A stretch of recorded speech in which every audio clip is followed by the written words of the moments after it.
നമസ്കാരം.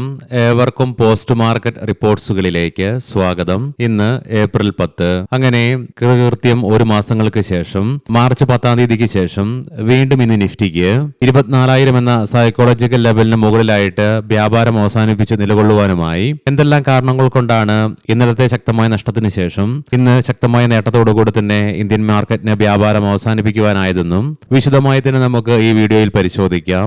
ലീഡിംഗ് ആയ എല്ലാ ഇൻഡസ്ട്രീസിലും ഗ്യാപ്പോട് കൂടിയിട്ടുള്ള ഓപ്പണിംഗ് ആയിരുന്നു ഇന്ന് ലഭ്യമായിരുന്നതും. മാത്രമല്ല ഇന്ന് മാർക്കറ്റിൽ കാര്യമായ ഇടിവൊന്നും നേരിടേണ്ടതായിട്ടും വന്നില്ല. എങ്കിലും സൈക്കോളജിക്കൽ ലെവലായ 24,000 എന്ന ലെവൽ മറികടക്കുവാൻ ചെറിയ മടി നിഫ്റ്റി കാണിച്ചെങ്കിലും ശക്തമായി ഈ ലെവൽ മറികടക്കുവാനുമായി തൽഫലമായി 275 പോയിന്റുകളുടെ നേട്ടത്തോടുകൂടി 24,050 എന്ന ലെവലിൽ വ്യാപാരം അവസാനിപ്പിക്കുവാനായപ്പോൾ സെൻസെക്സിന് 918 പോയിന്റുകളുടെ നേട്ടത്തോടുകൂടിയും ബാങ്ക് നിഫ്റ്റിക്ക് 1091 പോയിന്റുകളുടെ അഥവാ 2% നേട്ടത്തോടുകൂടിയും വ്യാപാരം അവസാനിപ്പിക്കുവാനും സാധിച്ചു. NSEയുടെ അഡ്വാൻസ് ഡിക്ലൈൻ റേഷ്യോയിലും 2494 സ്റ്റോക്കുകൾക്ക് നേട്ടത്തോടുകൂടി തന്നെ വ്യാപാരം അവസാനിപ്പിക്കുവാനുമായി അതേസമയം 489 സ്റ്റോക്കുകൾക്ക് മാത്രമേ നഷ്ടത്തോടുകൂടി വ്യാപാരം അവസാനിപ്പിക്കേണ്ടതായിട്ടും വന്നുള്ളൂ. ബോർഡർ മാർക്കറ്റ്സുകൾക്കും ഇന്ന് ശക്തമായ പ്രകടനം കാഴ്ചവെക്കുവാനുമായി തൽഫലമായി നിഫ്റ്റി മിഡ് ക്യാപ്പിനും സ്മോൾ ക്യാപ്പിനും 1% നേട്ടത്തോടുകൂടി തന്നെ വ്യാപാരം അവസാനിപ്പിക്കുവാനും സാധിച്ചു. Asian paints, Eicher motors, ICICI bank, Bajaj auto, M&M തുടങ്ങിയ സ്റ്റോക്കുകൾക്ക് ഇന്ന് നിഫ്റ്റിയിലെ ഗെയിനേഴ്സ് ആയിട്ട് മാറുവാനും സാധിച്ചപ്പോൾ coal India, Sun Pharma, Infosys, TCS, tech Mahindra തുടങ്ങിയ സ്റ്റോക്കുകൾക്ക് ഇന്ന് നിഫ്റ്റിയിലെ ലൂസേഴ്സ് ആയിട്ട് മാറേണ്ടതായിട്ടും വന്നു. സെക്ടർ വൈസ് നോക്കുമ്പോൾ auto, capital goods, consumer durables, realty, FMCG, PSU bank, private bank തുടങ്ങിയ മേഖലകൾക്ക് 1% മുതൽ 2% നേട്ടം കൈവരിക്കുവാനായപ്പോൾ ഇന്ന് നിഫ്റ്റി ITക്ക് തുടർച്ചയായി 6 ട്രേഡിംഗ് സെഷനിലെ നേട്ടങ്ങൾക്കു ശേഷം ഇന്ന് 3% ഇടിവ് നേരിടേണ്ടി വന്നെങ്കിലും ക്ലോസിംഗ് ബേസിസിൽ 2% നഷ്ടത്തോടുകൂടി തന്നെ വ്യാപാരം അവസാനിപ്പിക്കേണ്ടതായിട്ടും വന്നു. ഇന്ത്യൻ രൂപയ്ക്കും തുടർച്ചയായി ഇന്ന് രണ്ടാമത്തെ ട്രേഡിംഗ് സെഷനിലും നേരിയതാണെങ്കിലും നഷ്ടത്തോടുകൂടി തന്നെ അമേരിക്കൻ ഡോളറിനെതിരെ വ്യാപാരം അവസാനിപ്പിക്കേണ്ടതായിട്ടും വന്നു.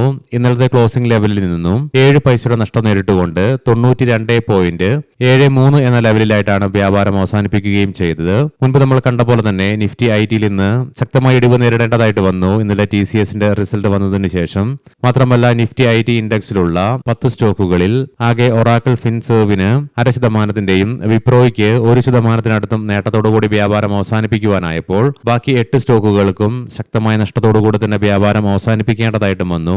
ഇൻഫോസിസിന് 3%, TCSന് 2.5% നഷ്ടത്തോടു കൂടിയിട്ടാണ് ഇന്ന് വ്യാപാരം അവസാനിപ്പിക്കേണ്ടതായിട്ടും വന്നത്. ഇന്ന് ഇന്ത്യയിൽ നിന്നും മാർച്ച് മാസത്തെ SIP ഡാറ്റയുടെ റിലീസ് ഉണ്ടായിരുന്നു. ഫെബ്രുവരിയിൽ നിന്നും 7.5% ഉയർച്ച രേഖപ്പെടുത്തിക്കൊണ്ട് ഫെബ്രുവരിയിലെ 29,845 കോടി രൂപയിൽ നിന്നും മാർച്ച് മാസത്തിൽ 32,087 കോടി രൂപയായിട്ട് SIPയിലെ വർധനവും രേഖപ്പെടുത്തി. എന്നാൽ അതേസമയം ഗോൾഡ് ETF ഇൻഫ്ലോ മോഡറേറ്റ് ആയിട്ട് മാർച്ച് മാസം തുടർന്നപ്പോഴും സിൽവർ ETF ശക്തമായ ഔട്ട്ഫ്ലോയും അനുഭവപ്പെടുകയും ചെയ്തു. ഇന്ന് ഇന്ത്യൻ മാർക്കറ്റിന് മാത്രമല്ല ഏഷ്യൻ മാർക്കറ്റ്സിലുടനീളം ശക്തമായ ഉയർച്ച അനുഭവപ്പെട്ടു. തൽഫലമായി 2022 വർഷത്തിനു ശേഷം ഏഷ്യൻ സ്റ്റോക്സിൽ അനുഭവപ്പെട്ട ഏറ്റവും വലിയ വീക്കിലി നേട്ടമാണ് തൽഫലമായി ഈ ആഴ്ച ഇന്ത്യ ഉൾപ്പെടെ ബാക്കി ഏഷ്യൻ മാർക്കറ്റ്സുകൾക്ക് കൈവരിക്കുവാൻ സാധിച്ചതു.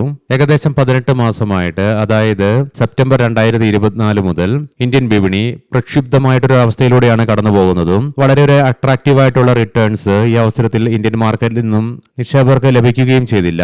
എന്നാൽ വരുന്ന പുതിയ റിപ്പോർട്ടുകൾ പ്രകാരം ഡോളർ ടേംസിൽ നോക്കിക്കഴിഞ്ഞാൽ സെപ്റ്റംബർ 2021 ശേഷം നിഫ്റ്റിയിൽ നിന്നും 0 റിട്ടേൺ ആണ് ഡോളർ ടേംസിൽ നോക്കുമ്പോൾ കാണാനായിട്ടും സാധിക്കുക. കോസ്റ്റ് അബ്സോർബേഷൻ ചെയ്യാനായിട്ടുള്ള മെഷേഴ്സ് എടുത്തു എന്നുള്ള റിപ്പോർട്ട്സ് വന്നതിനെ തുടർന്ന് ഇന്ന് കോൾ ഇന്ത്യയുടെ സ്റ്റോക്ക് പ്രൈസിൽ 4.5% നഷ്ടത്തോടുകൂടി തന്നെ വ്യാപാരം അവസാനിപ്പിക്കേണ്ടതായിട്ടും വന്നു. ഇന്നലെ രാത്രി ഇറാന്റെ ഭാഗത്ത് നിന്നും സൗദി അറേബ്യയുടെ ക്രൂഷ്യൽ പൈപ്പ് ലൈനിന്റെയും പ്രൊഡക്ഷൻ ഫെസിലിറ്റികളുടെ മുകളിൽ നടത്തിയ ശക്തമായ ആക്രമണത്തെ തുടർന്ന് ഉടലെടുത്ത ആശങ്കയും കൂടാതെ ഹോർമോസിലൂടെയുള്ള കപ്പലുകളുടെ സഞ്ചാരം സ്റ്റാൻഡ് സ്റ്റില്ലായിട്ട് തന്നെ തുടരുന്നതിനാൽ തന്നെ ഇന്ന് ക്രൂഡ് ഓയിലിന്റെയും ബ്രെന്റ് വിലയിൽ നേരിയ ഉയർച്ച അനുഭവപ്പെട്ടെങ്കിൽ കൂടിയിട്ടും എന്തെല്ലാം കാരണങ്ങൾ കൊണ്ടാണ് ഇന്ന് നമ്മുടെ മാർക്കറ്റിനെ ശക്തമായ ഒരു നേട്ടത്തോടുകൂടി തന്നെ വ്യാപാരം അവസാനിപ്പിക്കുവാൻ ഇടയാക്കിയതെന്ന് വിശദമായി തന്നെ നമുക്ക് പരിശോധിക്കാം. ഇന്ന് രാവിലെ നമ്മൾ പ്രീ മാർക്കറ്റ് റിപ്പോർട്ട്സിൽ കണ്ട പോലെ തന്നെ പാകിസ്ഥാനിലെ ഇസ്ലാമാബാദിൽ വെച്ച് നടത്താൻ വേണ്ടി പോകുന്ന ഈ വീക്കെൻഡിലുള്ള ഇറാൻ സമാധാന ചർച്ചയിലുള്ള പ്രതീക്ഷ തന്നെയാണ് ഇന്ന് ഇന്ത്യൻ മാർക്കറ്റിനെ ശക്തമായ ഒരു നേട്ടത്തിലേക്ക് നയിച്ച ഏറ്റവും പ്രധാനപ്പെട്ട ഘടകം. ഈ വീക്കെൻഡ് വളരെ ക്രൂഷ്യലുമാണ്. കാരണം 2 ദിവസത്തെ അവധി കൂടാതെ വെസ്റ്റ് ഏഷ്യൻ പ്രശ്നങ്ങളുമായി ബന്ധപ്പെട്ടുള്ള എന്ത് തീരുമാനം വേണമെങ്കിലും ഈ ചർച്ചയെ തുടർന്ന് വരികയും ചെയ്യാം. എസ്പെഷ്യലി ട്രേഡേഴ്സിനെ സംബന്ധിച്ചിടത്തോളം ഈ വീക്കെൻഡിൽ പൊസിഷൻസ് ഒക്കെ ക്യാരി ഫോർവേഡ് ചെയ്തെങ്കിൽ റിസ്ക് വളരെ കൂടുതലാണ് താനും ഓപ്ഷൻ ബയേഴ്സിനാണെങ്കിലും സെല്ലേഴ്സിനാണെങ്കിലും. കാരണം പോസിറ്റീവായിട്ടുള്ള ഒരു ഔട്ട്കം വരികയാണെങ്കിൽ തീർച്ചയായിട്ടും അത് വലിയൊരു ഗ്യാപ്പ് ഓപ്പണിംഗിലേക്ക് മാർക്കറ്റിനെ നയിച്ചേക്കാം. ഇനി മറിച്ച് വ്യക്തമായ ഒരു തീരുമാനം വരാതെ ചർച്ചകൾ പരാജയപ്പെടുകയാണെങ്കിൽ അത് വീണ്ടും മാർക്കറ്റിനെ അതൊരു പക്ഷേ ശക്തമായ ഒരു ഗ്യാപ്പ് ഡൗൺ ഓപ്പണിംഗിനും വഴിതെളിച്ചേക്കാം. എന്തൊക്കെയായാലും തിങ്കളാഴ്ചത്തെ കാര്യം നമ്മൾ നോക്കിക്കണ്ട് തന്നെ അറിയേണ്ടിയിരിക്കുന്നു. ചർച്ചകളുടെ ഔട്ട്കം വന്നാൽ മാത്രമേ വരാൻ പോകുന്ന ആഴ്ചയിലേക്കുള്ള മാർക്കറ്റിന്റെ ഗതിവിധികളെ കുറിച്ച് നമുക്ക് അറിയുവാനായിട്ടും സാധിക്കുകയും ചെയ്യുകയുള്ളൂ. ഇന്ന് ഇന്ത്യൻ ഫിനാൻഷ്യൽ മേഖലയിൽ ശക്തമായ നേട്ടം കൈവരിക്കുന്ന കാഴ്ചയാണ് കാണുവാനായിട്ടും സാധിക്കുക. നിഫ്റ്റിക്ക് 2.06%, PSU ബാങ്കിന് 2.01%, ബാങ്ക് നിഫ്റ്റിക്ക് 1.99% നേട്ടത്തോടുകൂടി തന്നെ വ്യാപാരം അവസാനിപ്പിക്കുവാനും സാധിച്ചു. ഇന്ന് ഫിനാൻഷ്യൽ ബാങ്കിംഗ് മേഖലയിൽ ഉടലെടുത്ത ശക്തമായ ബൈയിങ്ങും ലെബനോൻ ഇസ്രായേൽ വെടിനിർത്തൽ കരാറുമായി ബന്ധപ്പെട്ടുള്ള ചർച്ചകളുടെ മുകളിലുള്ള പ്രതീക്ഷയെ തുടർന്ന് US മാർക്കറ്റിൽ S&P 500നും നാസ്ഡാക്കിനും നേട്ടത്തോടുകൂടി തന്നെ വ്യാപാരം അവസാനിപ്പിക്കുവാനും സാധിച്ചു. കൂടാതെ ഇന്ന് വ്യാപാരം നടത്തിക്കൊണ്ടിരിക്കുന്ന യൂറോപ്യൻ ഏഷ്യൻ മാർക്കറ്റ്സിൽ അനുഭവപ്പെട്ട പോസിറ്റീവ്നെസിനെ തുടർന്ന് ഗ്ലോബൽ ക്യൂസ് പോസിറ്റീവായിട്ട് മാറിയതും ഏകദേശം 35 ദിവസങ്ങൾക്ക് ശേഷം അഥവാ മാർച്ച് 6-ാം തീയതിക്ക് ശേഷം വീണ്ടും ഇന്ത്യ വിക്സ് 19 എന്ന സൈക്കോളജിക്കൽ ലെവലിന് താഴെയായിട്ട് ഇന്ന് ക്ലോസിംഗും രേഖപ്പെടുത്തി 7.73% ഇടിവ് രേഖപ്പെടുത്തിക്കൊണ്ട്. അതുകൊണ്ട് തന്നെ ഇന്ന് ഇന്ത്യ വിക്സിന് 20 എന്ന സൈക്കോളജിക്കൽ ലെവലിന് താഴെയായിട്ട് കൂൾ ഓഫ് ആകാൻ സാധിച്ചതും വിപണിയുടെ മാത്രമല്ല നിക്ഷേപകരുടെ ആത്മവിശ്വാസത്തെ വളർത്തിയതും ഇന്ത്യൻ മാർക്കറ്റിന് ഗുണകരമായി തന്നെ മാറുകയും ചെയ്തു. ഇതിനു പുറമെ വെസ്റ്റ് ഏഷ്യൻ പ്രശ്നങ്ങൾ അതേപടി തന്നെ തുടരുന്നുണ്ടെങ്കിലും ഇന്ന് ഗണ്യമായ ഒരു ഉയർച്ച ബ്രെന്റ് ക്രൂഡിന്റെയും ക്രൂഡ് ഓയിലിന്റെ വിലയിൽ അനുഭവപ്പെടാതിരുന്നതും ഗ്ലോബൽ മാർക്കറ്റിനെ എന്ന പോലെ തന്നെ ഇന്ത്യൻ മാർക്കറ്റിനും ഗുണം ചെയ്തു. കൂടാതെ അവസാന 2 ട്രേഡിംഗ് സെഷനുകളിലായിട്ട് വിദേശ ധനകാര്യ സ്ഥാപനങ്ങളുടെ ഭാഗത്ത് നിന്ന് സെല്ലിംഗ് തുടരുന്നുണ്ടെങ്കിലും സെല്ല് ചെയ്യുന്ന എമൗണ്ടിന് കുറവും വരുന്നുണ്ട്. അതുകൊണ്ട് തന്നെ ഈ പറഞ്ഞ ഘടകങ്ങളൊക്കെ അനുകൂലമായി വന്നതുകൊണ്ട് തന്നെയാണ് ഇന്ന് നമ്മുടെ മാർക്കറ്റിന് ശക്തമായ ഒരു നേട്ടത്തോടുകൂടി തന്നെ ഇന്ന് വ്യാപാരം അവസാനിപ്പിക്കുവാനുമായത്. ഇനി നമുക്ക് ഗ്ലോബൽ മാർക്കറ്റുകൾ പരിശോധിക്കാം. നിലവിൽ US Dow Jones future flat ആയിട്ടാണ് വ്യാപാരം നടത്തിക്കൊണ്ടിരിക്കുന്നത്. യൂറോപ്യൻ മാർക്കറ്റ്സിൽ UK മാർക്കറ്റ് 0.5%, ഫ്രാൻസ് ജർമ്മൻ മാർക്കറ്റുകൾ 0.5% നേട്ടത്തോടുകൂടി തന്നെ വ്യാപാരം നടത്തിക്കൊണ്ടിരിക്കുന്നു. ഏഷ്യൻ മാർക്കറ്റ്സിലും എല്ലാ മാർക്കറ്റിനും നേട്ടത്തോടുകൂടി തന്നെ വ്യാപാരം അവസാനിപ്പിക്കുവാനും സാധിച്ചു. ബ്രെന്റ് ക്രൂഡിന്റെയും ക്രൂഡ് ഓയിലിന്റെ വിലയിൽ ആകെ 0.6% ഉയർച്ച മാത്രമേ അനുഭവപ്പെടുന്നുമുള്ളൂ.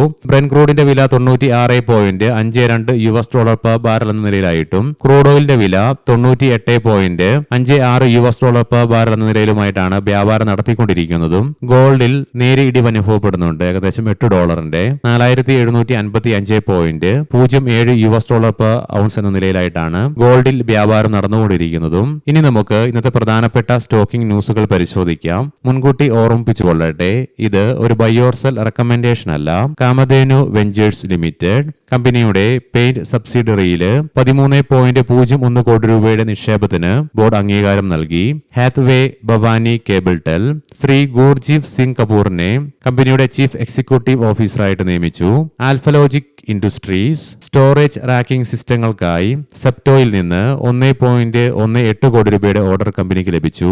ബസാർ സ്റ്റൈൽ റീറ്റെയിൽ പശ്ചിമ ബംഗാളിലെ ബഗജദിനിൽ ഒരു പുതിയ സ്റ്റൈൽ ബസാർ സ്റ്റോർ തുറന്നു. ഇതോടുകൂടി ആകെ സ്റ്റോറുകളുടെ എണ്ണം 267ലേക്കും എത്തിച്ചേർന്നു. സിയാരാം റീസൈക്ലിംഗ് ഇൻഡസ്ട്രീസ് അനുഗ്രഹ് ഇംപെക്സിൽ നിന്ന് 2.1 കോടി രൂപയുടെ ഓർഡർ ലഭിച്ചു.